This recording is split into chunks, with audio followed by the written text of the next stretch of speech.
This is possibly my most complex and insanity-inducing wood carving yet.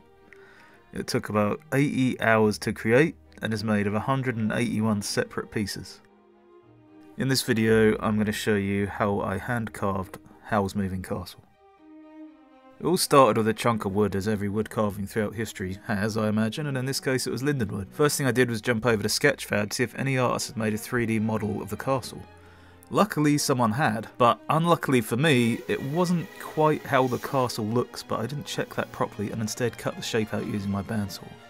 So now I have the basic shape and start carving it, and soon realised that, yeah, I want the shape to be different. This is just the first mistake in a long series of mishaps, so I guess we could see this as a sign of things to come. Now, Howl's Moving Castle, from the movie titled Howl's Moving Castle, kinda looks like a huge animal. So it has a sort of mouth, nose, eyes and legs. This part is the nose, which kind of looks like the side of a shed. And this is the mouth, which at the moment just looks like a gouged hole. Hey, here comes mistake number 2. I thought at the time that carving this pipe directly into the sculpture would look great, and I thought it was okay. But later you'll see it was pointless as my confidence in my abilities grew, which I guess is a good thing. Then there was the main dome to carve to shape and a few awkward bits of waste to carve away, like this part under the mouth, which in hindsight might have been easier with a small gouge, but sometimes I get stuck using a tool just because it's the one that's in my hand at the time.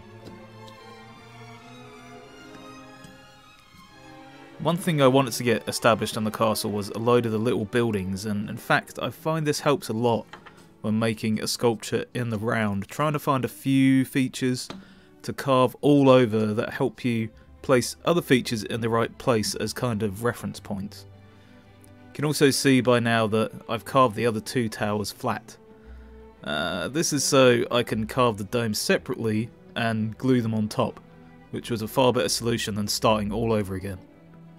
I learned the term Ghibli whilst carving this on my Twitch stream, and basically it means adding something to a model that creates some kind of detailed surface or texture. It's a term usually used with plastic models, but I think we can use it in this case as well.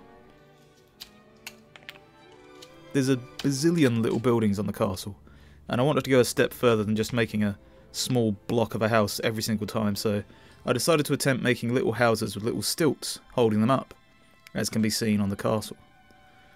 Of course, this required making really tiny dowels to use as the stilts under the building, as well as the dowel that attaches the building to the castle.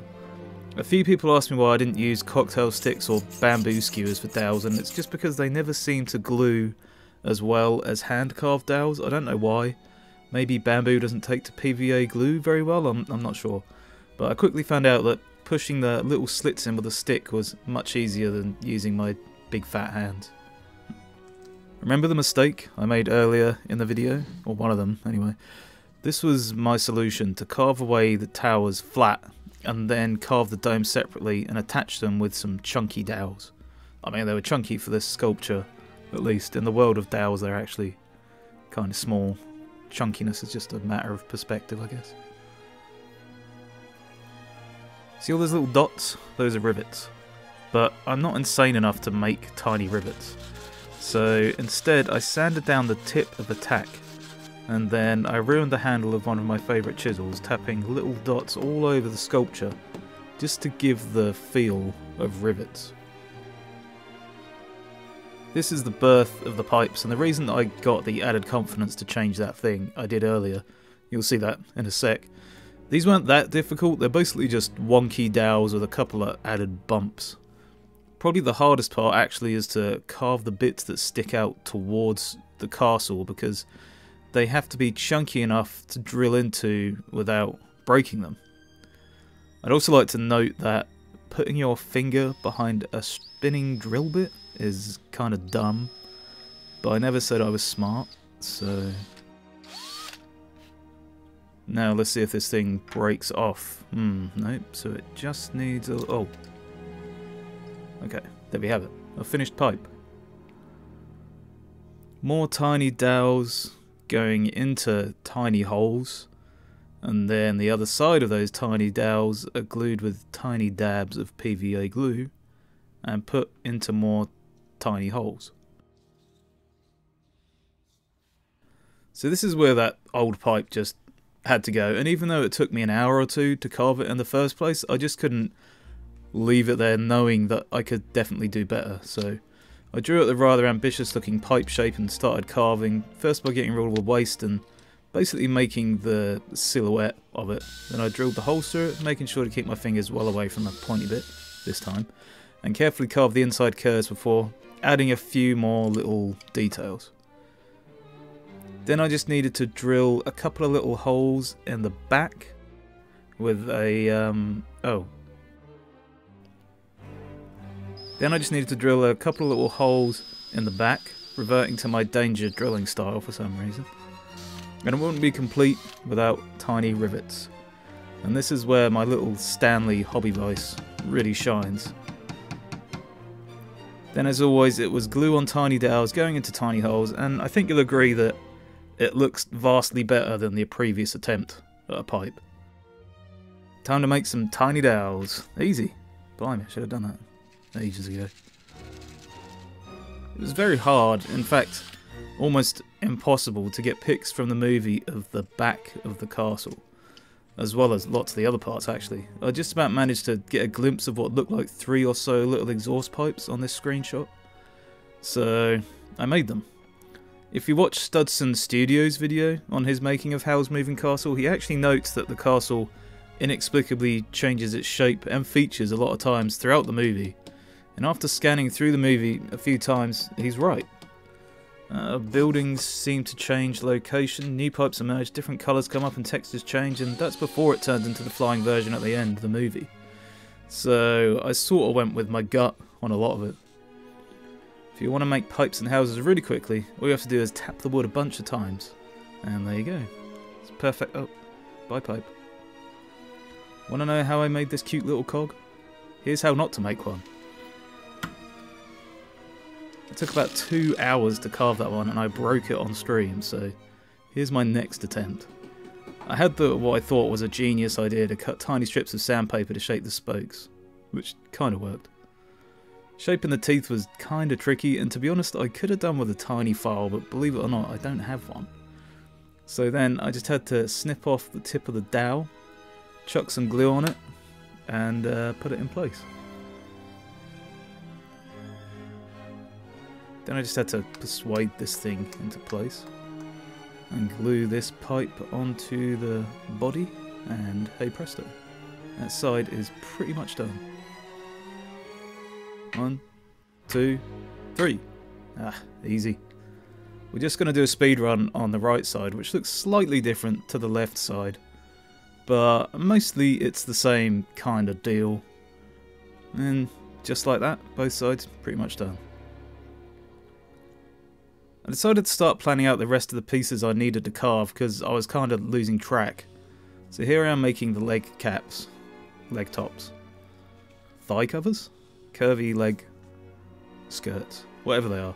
I also managed to not record making most of it, so here I am gluing them all on. They were very irritating to make. Spoiler alert, another mistake is coming up, but it's a good one, I guess. I got my carbon paper and traced what I thought would be a great looking pair of wings, spent ages carving one, and then this thing happened. I break this tip off. But if I've learned anything from all my years carving, and in particular this build, it's that mistakes can lead to better stuff, and actually they often do. Because the first time was like a practice run, so I looked more closely at the wings on the castle, and decided to make these ones curvy by using my big gouge and then a flat bench chisel on the other side. The knife was great for cutting out the little curves, and it was just a matter of doing all the stop cuts for the wing ribs or whatever they're called.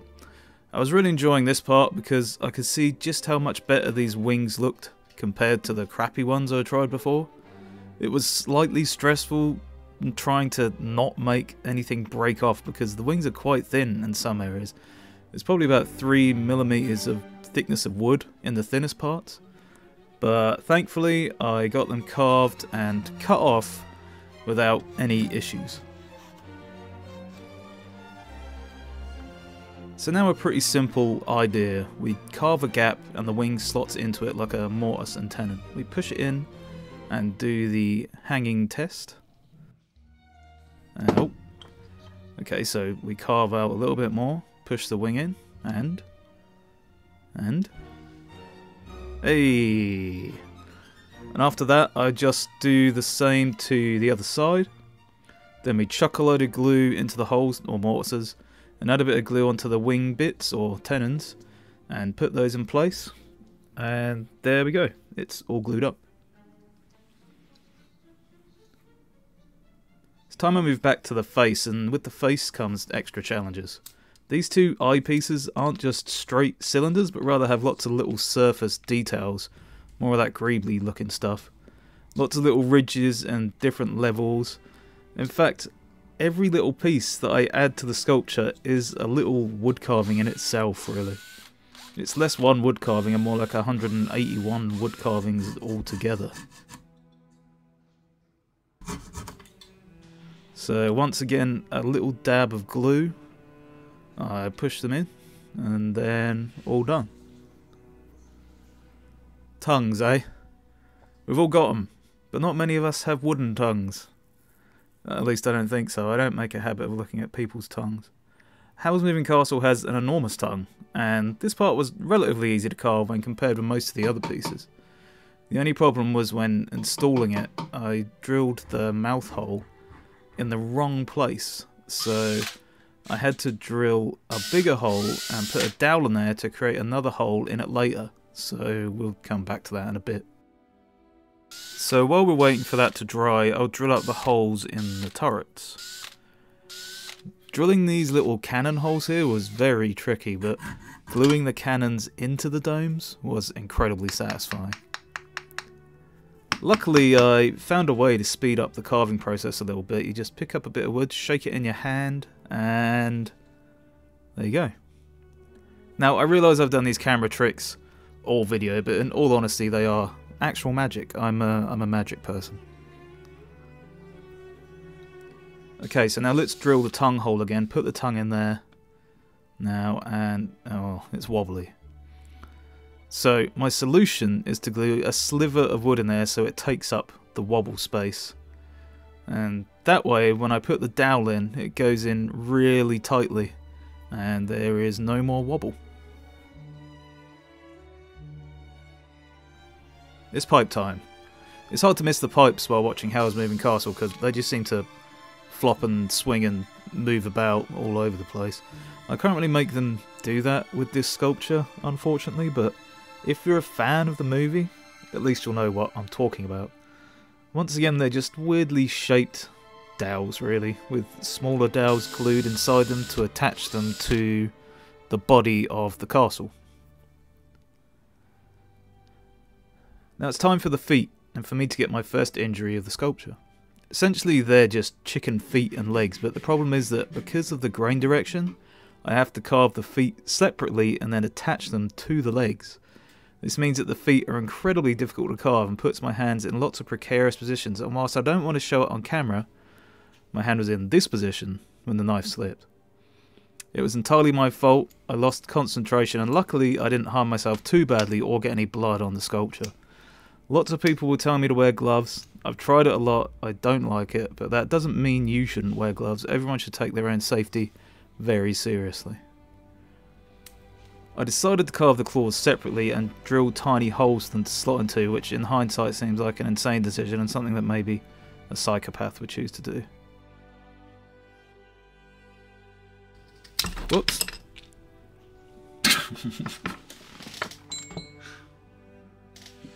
Yes, okay. I found it. There you go. The legs in this castle are so skinny, I wonder how on earth they even hold up all that weight. But then there is a lot of magic in the movie, so I just assume a wizard did it. Luckily you don't have to be a wizard to carve these little legs. You just need a sharp knife to carve with the grain and a fair bit of patience. Just a bit more carving and then the old Clint special entirely deliberate removal manoeuvre.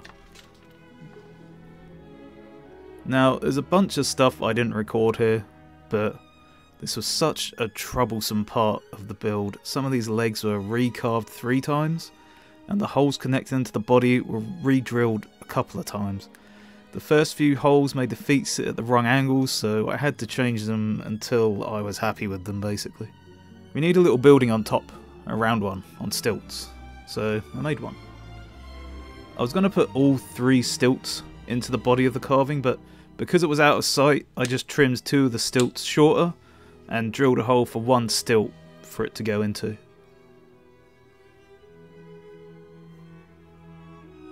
For the final touch on the castle, we needed to add a crow's nest on top. Actually, why do they call it a crow's nest? Well, according to popular naval legend, the term derives from the practice of Viking sailors who carried crows or ravens in a cage secured to the top of the mast. And I know that's true because I spent 15 seconds researching it on the internet, which only has facts. With the base pieces cut on my bandsaw from non-figure carving friendly knotty linden wood, I just needed to spread the glue all over with my fingers, which was the style at the time. Chuck it inside a couple of clamps. Chuck it inside 4 clamps and then wait a day for it to cure.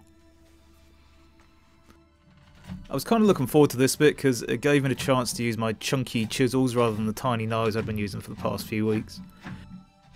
This chisel here doesn't get much airtime lately, but it's the one I go to when I really need to just beat the crap out of the wood. It's an old chisel made by Tyzak and is one solid mother flipper. Now you get to see the Arbitech ball gouge in action. It's an attachment for an angle grinder, and the reason I'm using it here is because it makes quick work of end grain, which is notoriously difficult to get smooth. And I thought it'd help me a lot with all these knots and weird grain in this linden wood, and thankfully it did. Texturing wood to look like something else is part of wood carving I really enjoy and really struggle with at the same time. Rocks, no problem. Just make a block and cut a load of different angles on it. Bodies of water, well, I'm still working on those. Distant pathways through fields are slightly easier though. I had a bit of a dilemma with the trees to start. I either go for that chunky one or decide to do that tree carving trick that's always popular on YouTube during Christmas time. It works well with a larger piece of wood, but at this scale, not so well. It's a bit too fragile for my liking. So, chunky trees it was, and it didn't take me long to figure out kind of carving style that I liked. I just made a point and then established the tree layers with my knife, in this case 3 different layers.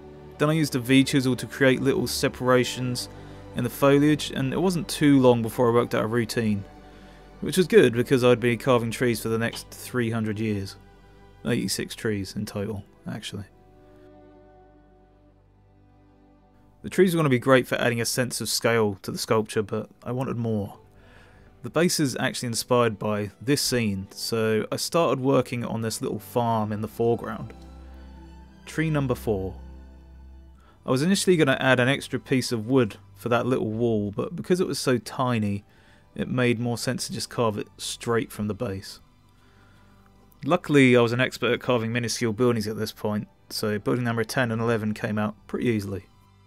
Tree number 15. The trickiest part was this mini chimney, which I should have carved before cutting it off, but I managed to get it to work by winging it, which is basically the story of all my carvings. Tree number 31. And with that little cottage done, and a little shed behind it, the farm scene was done. Time for the easiest thing to carve. Rocks. Tree number 58. As I said earlier, rocks are simple because they're just little blocks of wood with random facets, basically. I drilled a hole in the bottom of them for easy mounting onto the base. I was incredibly happy to finish off these little pieces. 86 trees and 15 rocks. Drilling little holes and inserting the rocks and trees into the base was a little time consuming, and I learned that, weirdly, it's hard to place a bunch of things in one area randomly. My brain always seemed to want to create some kind of uniform pattern almost subconsciously. I don't know if that's just some kind of human trait or something, but it meant I had to concentrate to create randomness, which just seems stupid. I elected the view from the farm side as the front of the sculpture, so I wanted fewer items on that hill so it didn't hide the castle too much. Now it was time to paint on the magic sealer mixture, otherwise known as 50% wood varnish and 50% white spirit, but magic sealer mixture sounds better. I got this technique from a guy called Fred Zavdil on YouTube, and what it does is it basically seals the wood so it acts more like a canvas when you paint on it. Makes it less blotchy and it's easier to control the paint. I do about 2 or 3 coats usually, but there are occasions when the end grain in particular requires more attention because it soaks up so much liquid. I left it to dry for a day and then I started painting. Now while we chuck this thinned down oil paint onto the sculpture, I'd like to thank my supporters on Patreon for their help in growing my channel. Thank you so much, guys. My patrons were actually the first to see this sculpture completed out of anyone, and they also get a say on the topic of my future videos and access to general behind the scenes stuff. If you'd like to become a supporter of my work and encourage me to build more ridiculous things like this and afford me the time to create even more ambitious projects, then there's a link in the description. Thanks very much. I really like this technique with the paints because essentially you can just layer a load of paint washes over one another to create a really deep effect which still shows the grain of the wood underneath. I find it gives the sculpture a kind of antique-y look. Is antique-y a word? I mean, you get what I mean. I know a lot of people watching this may have never seen an anime movie, anime generally meaning a Japanese animation, and I get it, it can get a bad rap. But amongst all the crappy movies and series, there's some really interesting, meaningful, and multi-layered stories that are conveyed in a way that you just don't get with live action. I would say give a few anime movies a chance, particularly things by Studio Ghibli, who produced Howl's Moving Castle, and be open to experiencing a different medium. Yeah, they're animated, but they're definitely not Saturday morning cartoons. Because of the oldie-worldy feel of some of Howl's Moving Castle, I feel like this paint style really suited it, and it was so awesome to see all the little bits that I spent hours carving slowly come to life. The only gripe I have with oil paints is that they can be a bit of a pain to clean, especially if you forget to clean your palette, which I basically always do. Okay, final shots time. After 80 hours of carving, 181 separate pieces to make the sculpture, this is what we got. I normally find it hard to be proud of the stuff I make, but I'm really glad I went through with this because I'm happy with the result. It made me feel insane sometimes, and the whole series of breakages and mistakes made me swear under my breath a few times and even more times over my breath, but pushing through that and actually making better choices the second or third time round made it totally worth it. It's these kind of sculptures where you learn the most, and now I know I can make a complicated scene like this, I'm going to keep going. I hope you enjoyed the video. Thank you so much for watching and for all of your support. It means a lot, I promise you. Catch you next time.